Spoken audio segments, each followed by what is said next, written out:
बरतानिया में मुसलमानों पर दहशतगर्द हमलों का खतरा।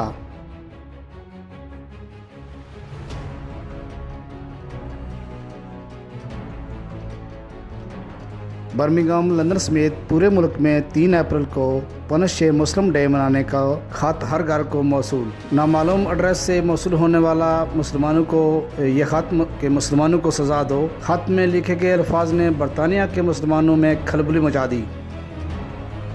बरतानिया में गैर महफूज होने पर मुसलमान पहली बार यहाँ खौफजदा दिखाई दिए। ख़त में पॉइंट्स टेबल बनाया गया जिसमें लिखा गया मुसलमान औरतों के निकाब खींचने वाले को 25 पॉइंट, चेहरे पर तेज़ाब फेंकने पर 50, तशद्दुद करने पर 250, जान से मारने पर 500 और मस्जिद को उड़ाने या आग लगाने पर 1000 पॉइंट दिए जाएंगे। 3 अप्रैल आने को है, लोगों ने काम से छुट्टी ले ली और 3 अप्रैल को घर से निकलने का इरादा तर्क कर दिया है।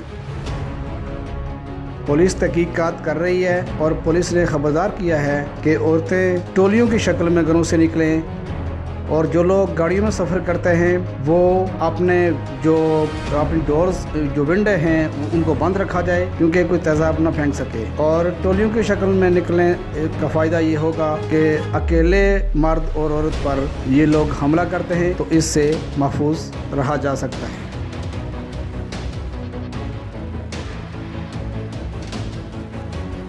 कैमरा टीम के साथ इरफान अहमद फराज, बोलो कश्मीर न्यूज़, बर्मिंघम, बरतानिया।